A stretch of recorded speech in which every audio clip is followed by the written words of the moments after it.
Blakemore. Anti-immigrant, illegal, call ICE, send them all back, waiting across the Rio Grande and don't obey our immigration and naturalization laws.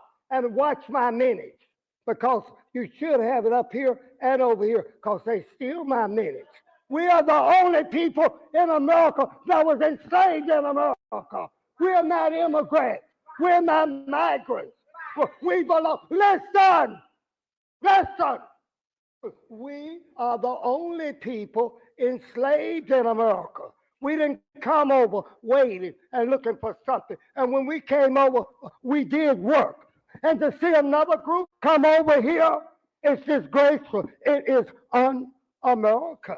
And these rules that you have, the rule, who made these rules? When did the ultimate vote for these rules? When did the people have time to participate in making these rules? And one of you all came over to me, Mr. Blakemore, we got little children. What about the black children in the ghetto? We got to make a future for them. These others will move them out, move us out, and they come in to compete with jobs, goods, and contracted service. Historian Carl Allison said that they have a negative effect on the black community. Reading is fundamental. Self-preservation is the first law of nature. And these black ultimates, I urge you to vote no. Because aren't you black? Aren't you black? Don't you live black? Have you experienced the suffering that our people have gone through and still going through it? Having another group to come up in line and get in front of us. You got the right one on this mic. You got the right one, Mr. Blakemore. We got children here. Now you be respectful. I am respectful, and I'm advocating for the black children, because you all trying to gentrify us out and you in for jobs, goods, contracts, and service. Who do you think I am, or who are you? Who, if they clap, I can say boo. If they clap again, I can say boo. I'm strictly advocating for black people and call ICE on them. Trump, come in here, clean this mess up. The most corrupt city in the United States is the city of Chicago. And that's not my... Thank you, Mr. Blakemore, for your comments. Y'all, Look, we ain't gonna even hold ain't you. gonna hold.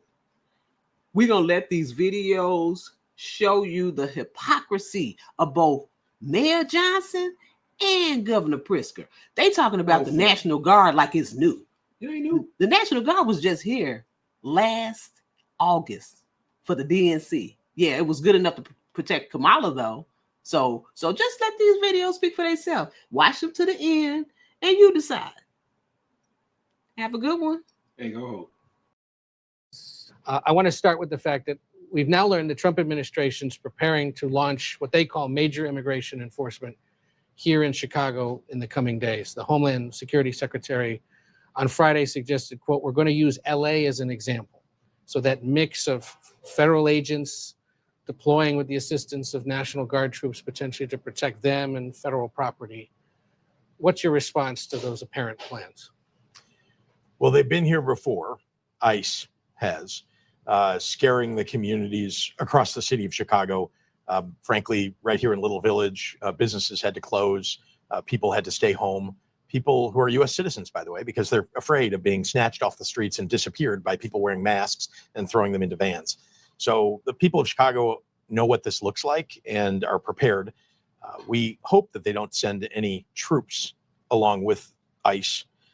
And if they do, they'll be in court pretty quickly because that is illegal. Posse Comitatus does not allow U.S. troops into U.S. cities to do, to fight crime, to be involved in law enforcement. That's not their job.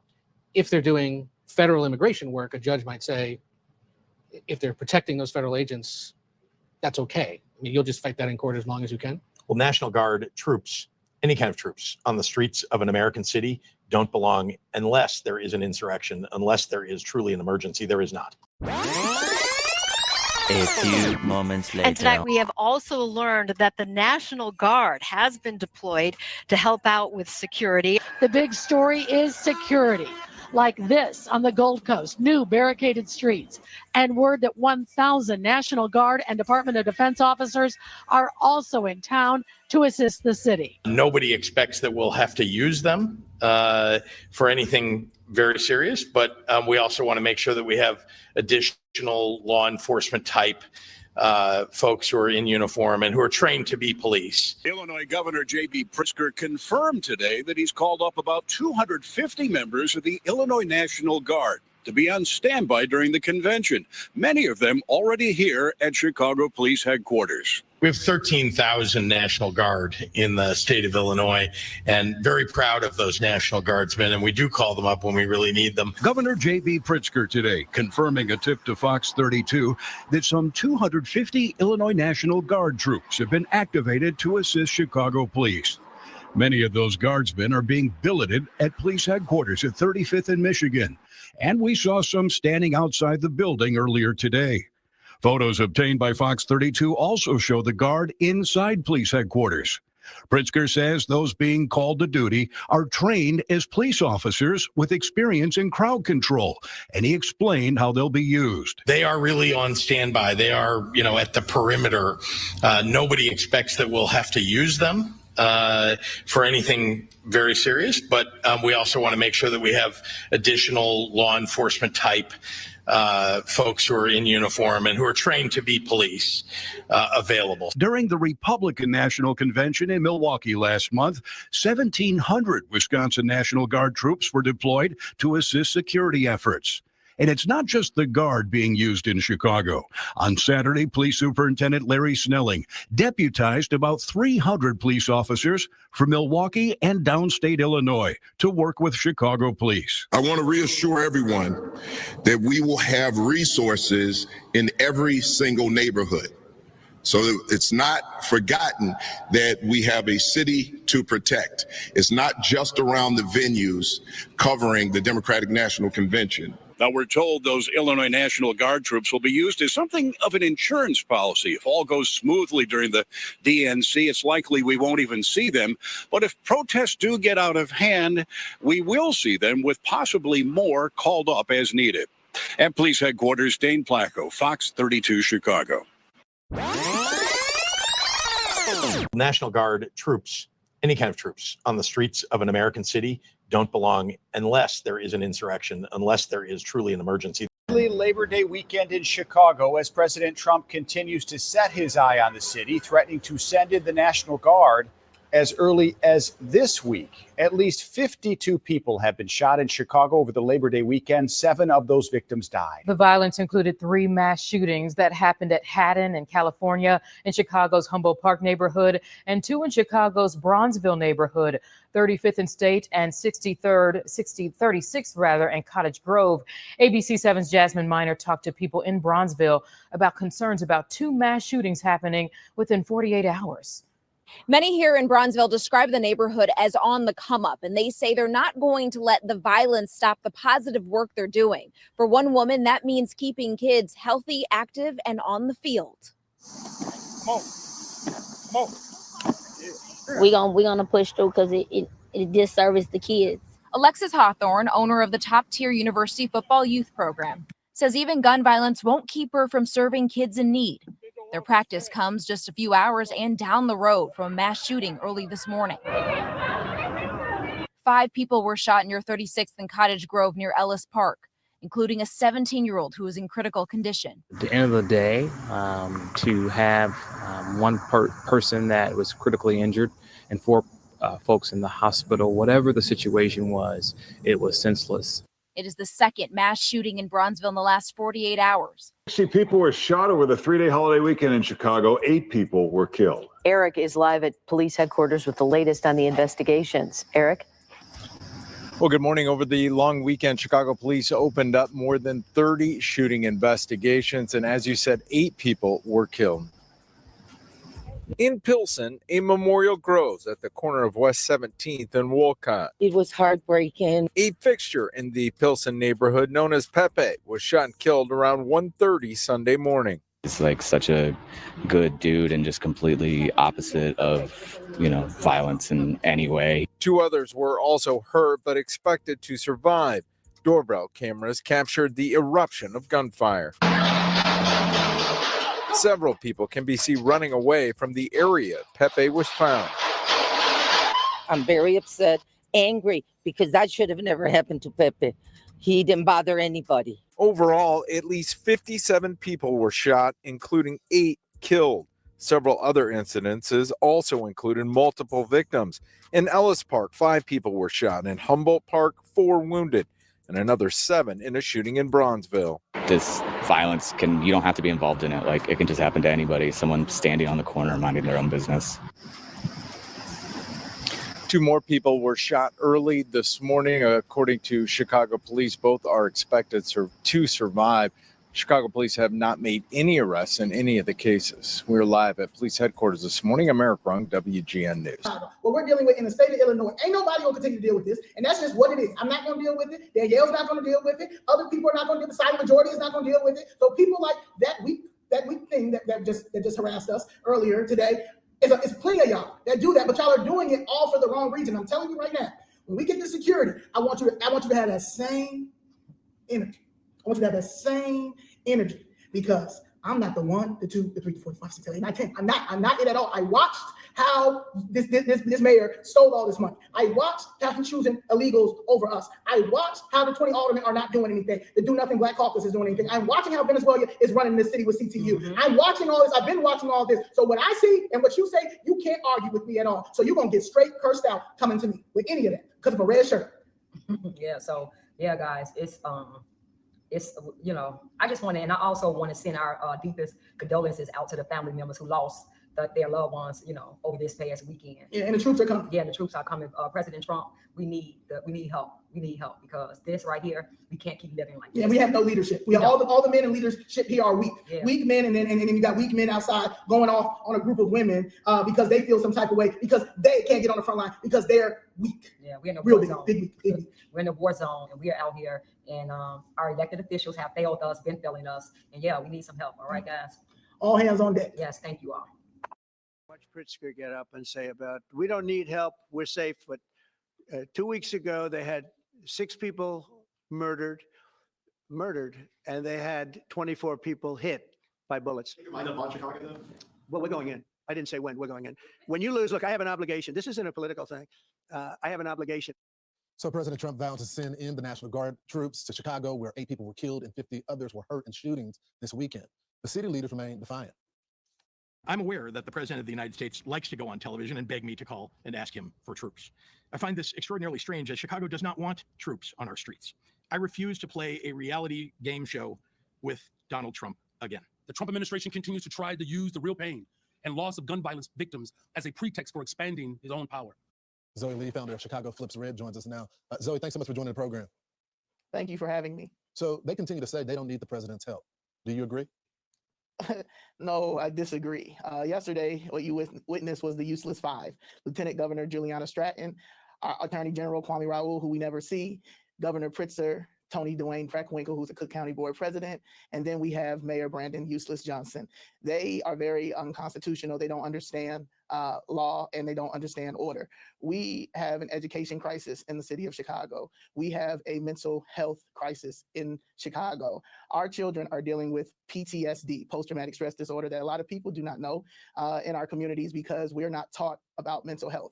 I am originally from Albany, New York. I am a suburb kid. I grew up in the suburbs, and I've never had to deal with gun violence until I was older and in my mid-20s when I moved to Chicago once my father passed away. My mother's originally from Chicago. And the fact of seeing seniors getting killed, our children getting killed, mothers getting killed, young men getting killed, and we are not getting any help at all. It's starting to become normalized, and that is not normal. So what's the disconnect? Because I traveled to Chicago for like 5 years, going back and forth, covering every single murder that was happening. On weekends, detectives would send me a crime report, letting me know all of the kids that were shot throughout the week. And every time I went to Chicago, the residents were pleading, please bring us help, please bring us help. But they say y'all don't need help, the leaders. So what's the disconnect? Do you hear the same thing I was hearing? Yes, the disconnect is they are playing politics. They are playing the game. We're dealing with a progressive, democratic gang. I call them, they are the real gangster disciples, the city of Chicago Democratic machine. This machine has been like this for a very long time, and no one has ever challenged it except in 2023, when 22 million illegal immigrants came over from the previous administration and 70,000 were placed in the city of Chicago, majority in our communities. The mainstream media does not help. Thank God for Fox, honestly, because if it wasn't for Fox, our messages would have never been out here for the world to see, to understand. It's big business. It's going to be big business because they are trying to make the city of Chicago a socialist, communist city, and it simply cannot be that. The death, poverty, and destruction continues, and people that look like me and you are the ones that pay the piper. All Americans pay it, but specifically people in our community have been hurting for a long time. Hopefully some change can happen real soon. Zoe, thanks so much for fighting the fight. Thank you. Of course, now you have Chicago politicians bragging, talking about, no, the crime is down. The crime is down. Maybe by fucking Whole Foods where you shop, but not in the south side of Chicago, where people are still ducking and dodging bullets and can't even check their goddamn mail. This is what I was saying 2 weeks ago when I said these democratic cities invest in crime. And every liberal in my comment section was like, you said the wrong word. You said it better. You did it better. You said it better. You said it better. They're investing in crime. There's no progress. They want the crime to fucking continue. That's obvious. Talking about you're investing positively in the communities. You're investing in fucking excuses. You have communities like Westside where there's people who are purposely going out asking for help. Trump said the other day, there's a beautiful African-American woman coming to me, asking me like, hey, can you please come help us in Chicago? We need help. Crime is at an all-time high. Please help us. Governor's like, oh, no, we're okay. The mayor's like, don't send help. How dare you? We don't need no help. Let the crime continue. Let the crime continue. The gaslighting is at an all-time high. You are willing to put your community at risk because you hate Trump that fucking bad. No, what's going to happen is he's going to call out your fucking mismanagement. He's going to call out your fucking bullshit. He's going to call out your corruption. That's what he's doing. He's trying to bamboozle the public. We know the truth. The communities are speaking for themselves. We couldn't care less what's on the goddamn paper. You democratic cities are trash, and you continuously invest in fucking crime. We're working hard every single day to drive violence down in the city of Chicago. Since I've been in office, there's been a precipitous decline in violent crime in every single category. Just this year alone, we have a 32% reduction in homicides, almost 40% reduction in shootings and shooting victims. Robberies are down nearly 35%. Carjackings are down nearly 50%. We're moving in the right direction because we're making critical investments. And what programs would you want funded? What specifically do you consider to be violence prevention programs? $800 million be used for? Yeah. $800 million for violence prevention. $800 million for violence prevention? $800 million for violence prevention? Not reparations. Violence prevention. Let that sink in. And what programs would you want funded? What specifically do you consider to be violence prevention programs? $800 million be used for? Yeah, that's a great question. So we have been working with community violence intervention workers, or CVI. These are community-led organizations that are spending time on the ground in the neighborhoods, working to squash conflict, to prevent retaliation from occurring. Look, I live on the west side of Chicago. It's the Austin neighborhood, one of the most dynamic communities in the entire city, but it has been mired in disinvestment. I'm likely the first mayor in the history of Chicago to wake up in one of the most difficult, challenging communities. And that's why not only are we investing in CVI, or our community violence intervention workers, we're also investing in youth employment. This summer alone, we hired 31,119 young people. And in the neighborhoods where youth employment was the highest, we saw the most significant decline in violence. He also can help support mental and behavioral health care services. I've reopened the 3 mental health clinics. We've expanded mental health crises workers all over the city. The federal government has a moral responsibility to do unto the least of these. And that's what we're doing in the city of Chicago. So let me ask you, Mr. Mayor, those all sound like great programs. I'm curious, would you also like to get federal funding to help put 5,000 more cops on the street in Chicago? Would that help drive down crime? Well, look, policing by itself is not the full strategy. No, I understand that. You've talked about the other things you want, and I said those are good and important programs, but I'm asking also, would 5,000 more police officers on the street in Chicago be helpful to go along with all of those social programs that a lot of cities are engaging in and having success with? Well, look, here's the best way I can put it, Joe, is that in the 90s when I was in high school, we had 3,000 more police officers and we had 900 people being murdered every single year in Chicago. It's just not policing alone. Of course, we want more detectives. I know it's not policing alone, but I know it's not policing alone. You've told me everything else you want.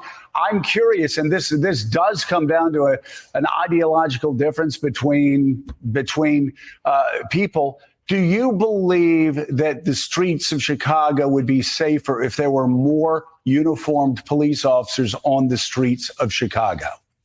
I believe the city of Chicago and cities across America would be safer if we actually had, affordable housing.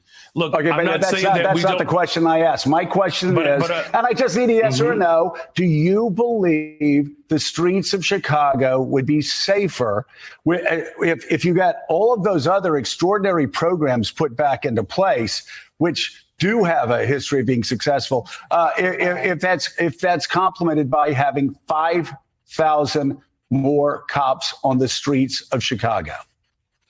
I don't believe that we should narrow it down to just police officers, Joe, is what I'm saying. That is an antiquated approach. I'm saying we've invested in detectives. Mr. Mayor, are you hearing what I'm saying? I'm agreeing with you that all of these other social programs are extraordinarily important. I just need a yes or a no, and then this will be the last time I ask. If you get all of those other social programs that 800 million that New York City does, Los Angeles, other people do with great success, would an additional 5,000 cops on the streets in Chicago help complement those programs to make Chicago safer? Look, we are working hard to make sure that our police department is fully supported. I don't believe that just simply putting out an arbitrary number around police officers is the answer. What I'm saying is policing and affordable housing. Concern is you have leaders in Chicago that see this, as you say. We've been reading about this for years now, every weekend, and maybe crime has gone down. But, we had the mayor of Chicago on last week saying, we don't need any more police officers. Police officers aren't the answer. No police officers. I think he said no 5 times. You look what's happening this weekend. You look I actually think that J.B. Pritzker should do something radical. I think he should pick up the phone, call the president, and say, and I know, you don't have the constitutional authority to deploy the National Guard here and to police my. You can do that in D.C. You can't do that in Chicago. But let's partner up. These are the most dangerous parts of my state. We would love to figure out how to have a partnership that's constitutional, that respects the sort of balance of federalism between the federal government and the state government. And let's work together to save lives. Because right now, just hey, nothing to see here moving along. No problem here. Hey, Donald Trump, we don't need you. And, the mayor talking about we're going to protect people's dignity in our city. Well, protect their lives. That's protecting their dignity. It would be radical for us to figure out a way to actually do what I've been saying from the very beginning on Washington. And that is seeing politicians creating partnerships that protect their people. Yeah. Members of this committee, please turn your attention to the video screens. All Americans, not only in the states most heavily affected, but in every place in this country, are rightly disturbed by the large numbers of illegal aliens entering our country. The jobs they hold might otherwise be held by citizens or legal immigrants. The public service they use impose burdens on our taxpayers. That's why our administration has moved aggressively to secure our borders more by hiring a record number of new border guards, by deporting twice as many criminal aliens as ever before, by cracking down on illegal hiring, by barring welfare benefits to illegal aliens. In the budget I will present to you, we will try to do more to speed the deportation of illegal aliens who are arrested for crimes, to better identify illegal aliens in the workplace as recommended by the commission headed by former Congresswoman Barbara Jordan. We are a nation of immigrants, but we are also a nation of laws. It is wrong and ultimately self-defeating for a nation of immigrants to permit the kind of abuse of our immigration laws we have seen in recent years, and we must do more to stop it.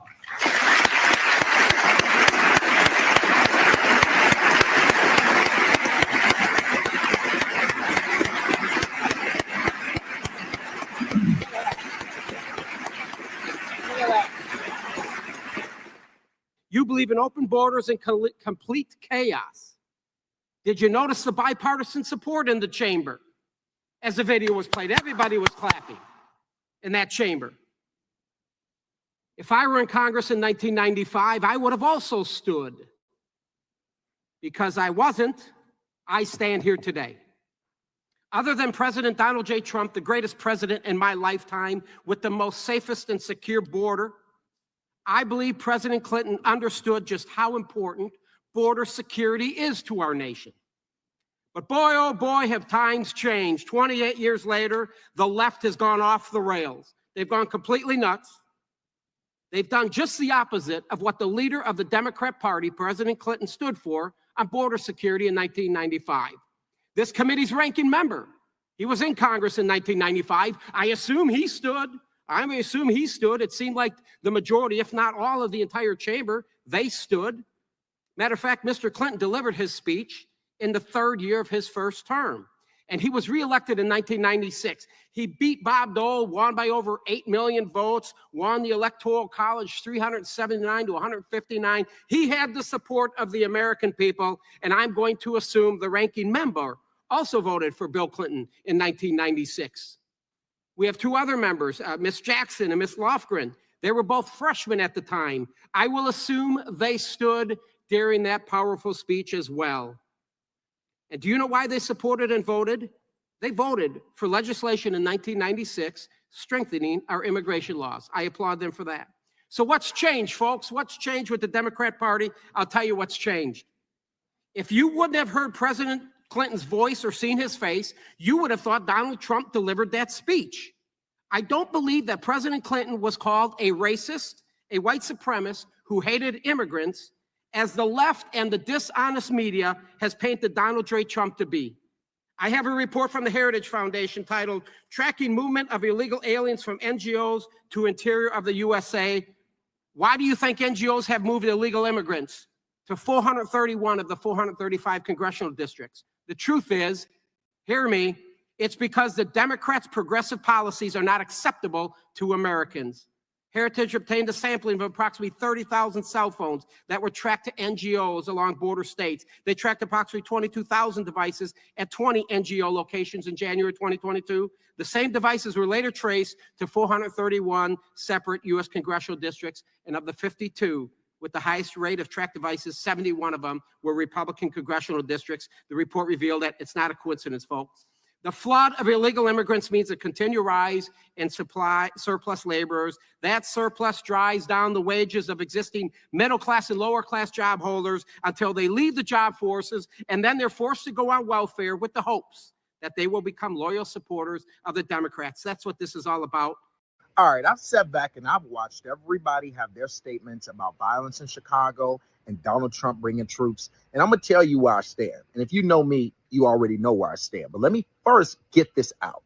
I am sick and tired of hearing Brandon Johnson and his paid comrades to go around saying violence is low to try to pad his record. It is utter bullshit, and it is a disrespect to our seniors who are being shot up in front of their senior buildings, to our children who are being shot up walking to school. It is a disrespect to all of the families that are constantly being shot each and every day. Chicago has a violence problem. And the only reason why violence is down a little bit is because violence went up during COVID. People lost their jobs. COVID had folks in the house, economic insecurity. We know why violence was high during COVID. It was higher in every city around the country. So now that folks are back to work and we are post-COVID, violence have come down a bit. But if you look at right before COVID, where 500 people were killed in 2019 and over 2,000 people were shot, we're right back at those numbers. Almost 300 people have been shot this year, and 300 people have been killed this year, and 1,300 people have been shot. That means that we're on par to go back to the numbers where we were before COVID happened. So stop this bullshit rhetoric. Now, what do we do about it? Do we occupy our city with military forces? No, that's not the answer. But we do need federal intervention. We do need task force. We do need Donald Trump to work with our government so that we can deploy as much resources as possible so that we can clean our streets up. But that's going to take for our corrupt politicians to want to work with every level of government. And they don't want to. You know why? Because violence pays. Violence makes it a topic where people can go out and say, well, I'll decrease violence a few percent, vote for me again, and keep getting campaign donations and keep getting kickbacks from all of their friends that they're patting their pockets for while they're in office. Let's talk about this. In the last 20 years, while 22,000 people have been shot and over 10,000 people have been in the city of Chicago in the last 20 years, they have spent $7 to $10 billion on politics, on political campaigns from state to local, all the way down. $7 to $10 billion. They spent $1 billion on violence intervention. They just spent $1 billion in the city of Chicago on migrants alone in 3 years, from 2022 to 2025. So when they talk about actually doing something about violence, none of them motherfuckers have ever sat down and actually did what they were supposed to do to get our communities together. So this is about politics. This is not about you. This is not about the people in communities. They need to stop playing politics, work with the man, or he gonna come in and run all over you.